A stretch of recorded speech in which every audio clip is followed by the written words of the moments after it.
नमो नमः। नमो ब्रह्मण्यदेवाय गो ब्राह्मणहिताय च कृष्णाय हृदिताय गोविन्दाय नमो नमः। कस्तूरी तिलकं ललाटपटले वक्षस्थले कौस्तुभम् नासाग्रे वरमौक्तिकं करतले वेणुकरे गङ्गणं सर्वाङ्गे हरिचन्दनं सुललितं कण्ठे च मुक्तावली गोपे स्त्रीपरिवेष्टितो विज्यते गोपालचूडावळी। चन्द्रस्य महत्पुण्यं पवित्रं पावनासनमापदार्थे लक्ष्मीदिष्टति सर्वदा। नमो ब्रह्मण्यदेवाय गो ब्रह्मण्यताय जय कृष्णाय जगद्धाय गोविन्दाय नमो नमः। गंगा जी समय सोच करके आए कि जहूं ऋषि के पास जाऊंगी, शादी हम उनके साथ में रचाऊंगी, मेरा विवाह उनके साथ होगा। गंगा ने सोचा क्या कि गंगा ने मन में सोचा है, कि गंगा ने मन में सोचा है, सुंदर सा विवाह रचाऊंगी। गंगा ने मन में सोचा है, सुंदर सा विवाह रचाऊंगी।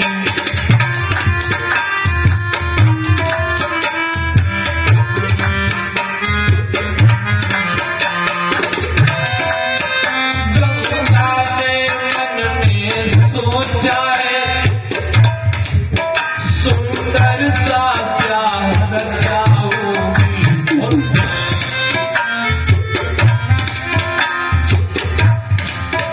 गंगा ने मन में सोचा है,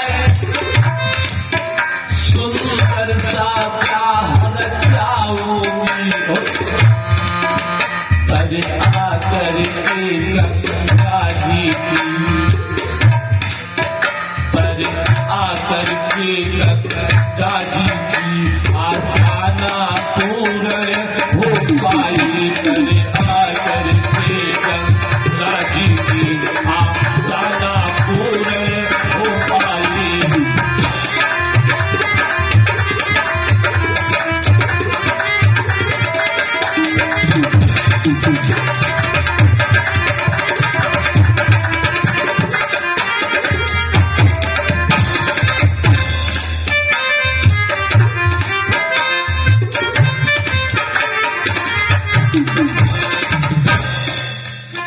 जिस समय सभा के मध्य में गंगा आशा लेकर के आई, जहूं ऋषि के पास जाऊंगी, उनके साथ में विवाह रचाऊंगी। लेकिन सभा के मध्य में जब गंगा आई, उनकी आशा जब पूर्ण नहीं हुई, गंगा ने विचार किया जब हमारी आशा नहीं पूर्ण हुई तो महाराज जहूं ऋषि का यज्ञ में संपन्न नहीं होने दूंगी। इनके यज्ञ को मैं भंग कर दूंगी। गंगा ने क्या किया उसी समय, दक्षिणा तथा पीताम गंगा दृष्ट महाशयः।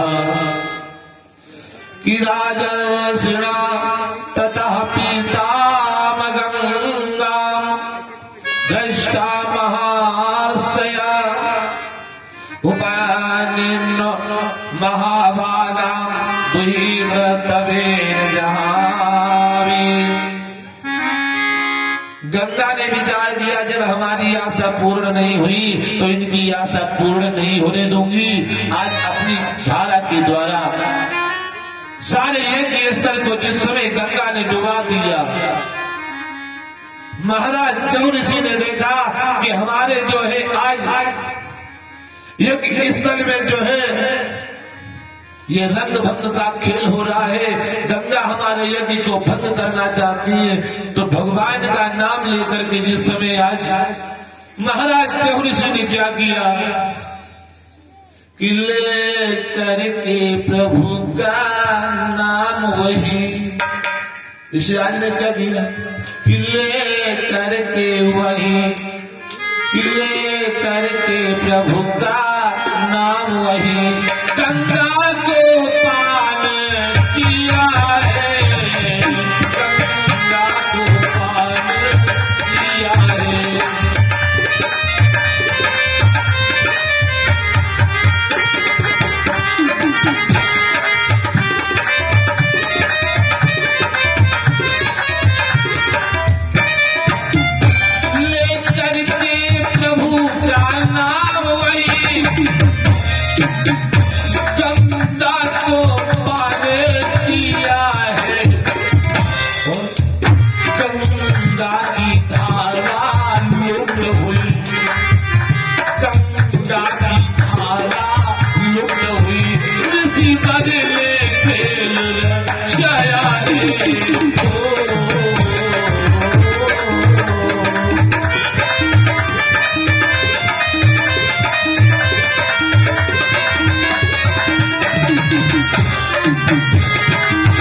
ने जिस समय पी गए, गंगा की धारा लुप्त हो गई। जब गंगा की धारा लुप्त हो गई, सभी ने विचार किया अब गंगा कैसे आएंगी। तो आज जौ ऋषि का विवाह कावेरी के साथ कराया गया। उसके बाद में महाराज जौ ऋषि ने अपने आधे अंग के द्वारा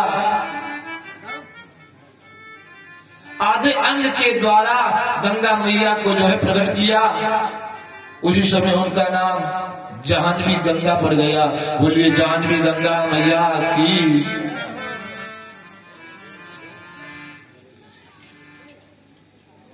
तो इस प्रकार से जन्मेजय जी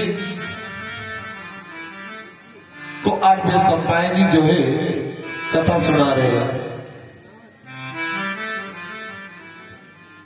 और जन्मेजय जी ने पूछा, महाराज ये बताओ कि परशुराम जी ने क्षत्रियों का संहार क्यों किया? इसमें कोई कारण होगा? क्षत्रियों का संहार क्यों किया? एक गाधी नाम के संत हुए, उनकी पुत्री का नाम जो है सत्यवती है। सत्यवती हमने कहा था कोई एक नहीं है, सत्यवती अनेक है। गाध की पुत्री का नाम जो सत्यवती है, भृगुनंदन के पुत्र जो ऋचिक ऋषि जो है, ऋचिक ऋषि के साथ में सत्यवती का विवाह कर दिया। जब सत्यवती के साथ में विवाह कर दिया, सत्यवती अपने पति के धर्म को निभा रही है, क्योंकि पत्नी का धर्म एक ही है, पति से बढ़कर कोई संसार में देवी देवता नहीं है। अपने पति के चरणों में हमेशा वो सत्यवती मन को लगाए रहती है। एक दिन महाराज ऋचिक बोले, प्यारी हमारा कहना है।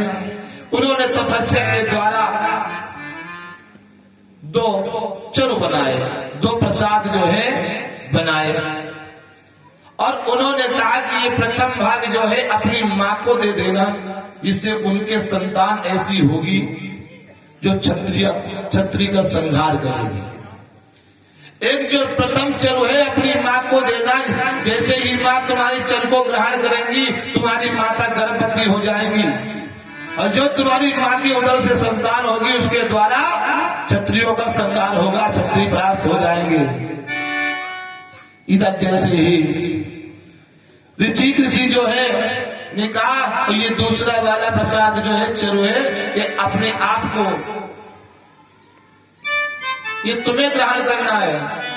इतनी बात सुनी, सत्यवती ने वो चरु दोनों रख दिए। महाराज ऋचिक तपस्या करने को चले गए। इधर क्या हुआ, गाद जो है भ्रमण करते हुए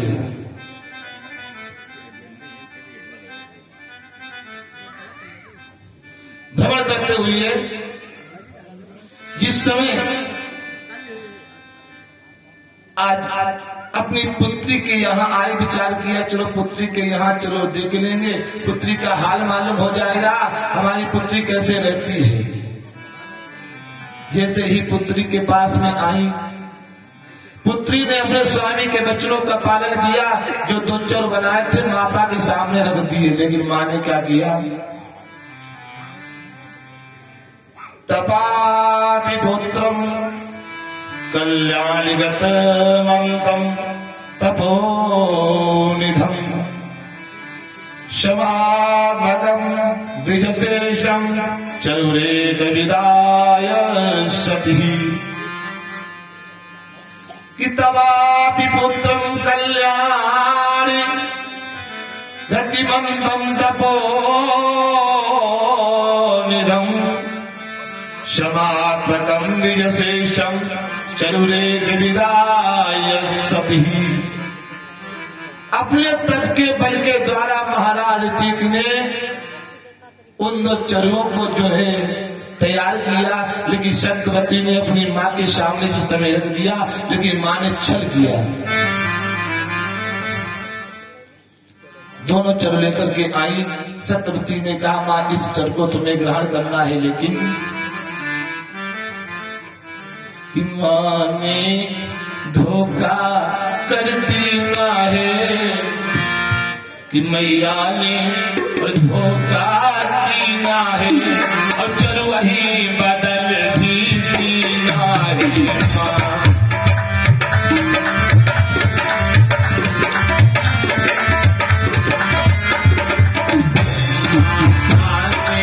धोखा की ना है, जननी ने धोखा की ना है, चल वही बदल भी ना है।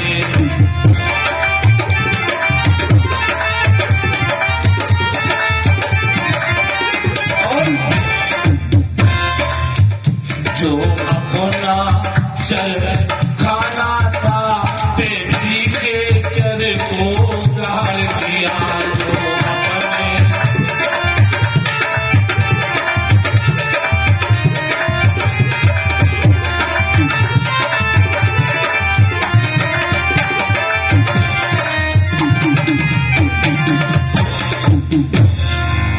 माँ ने सत्यवती के साथ चल किया, धोखा किया।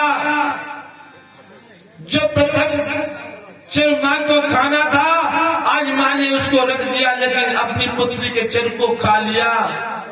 जिस समय ये महाराज ऋतिक ने देखा और इधर गाल तने अपनी पत्नी के साथ वहां से चले गए। ऋषि जब घर पे आए, बोले, अरे प्यारी, तूने अनर्थ कर दिया, तुमने अनर्थ कर दिया।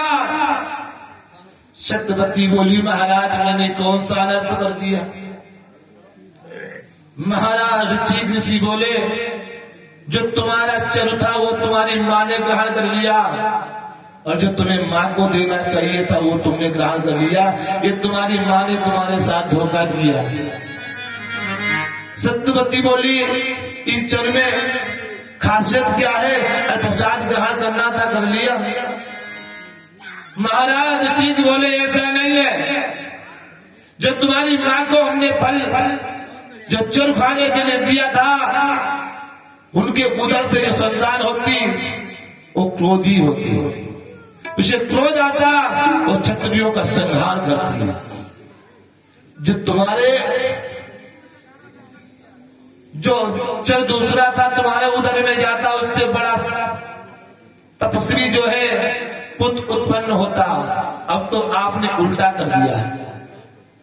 अब तुम्हारी माँ के उदर से तपस्या करने वाला पुत्र जन्म लेगा, और तुम्हारे उदर से क्रोधी संतान जो है जन्म लेगी।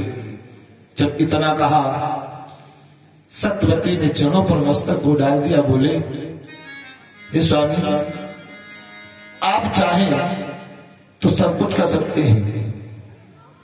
आप सब कुछ कर सकते हैं, क्योंकि आप तपस्या के बल में इस चर को बदलने का उपाय दूर रहा, तो आप तो ब्रह्मांड को बदल सकते हैं। और बोली कि हमको न लाल ऐसा चाहिए, कि हमें लाल ऐसा नहीं चाहिए जो कि मुझको न लाल ऐसा चाहिए जो क्रोध स्वभाव का हो जग में।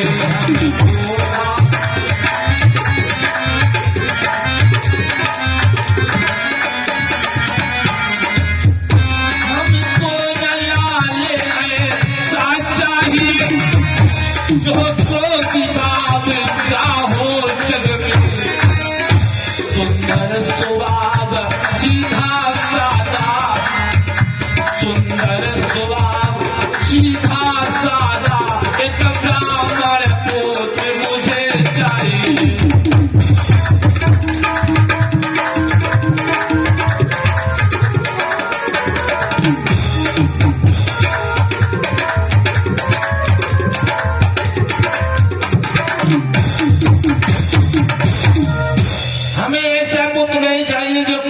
हमें सीधा स्वभाव वाला ब्राह्मण पुत्र चाहिए। तो ऋषिक महाराज बोले हाँ चलो जब आपकी इच्छा है ऐसा होगा, लेकिन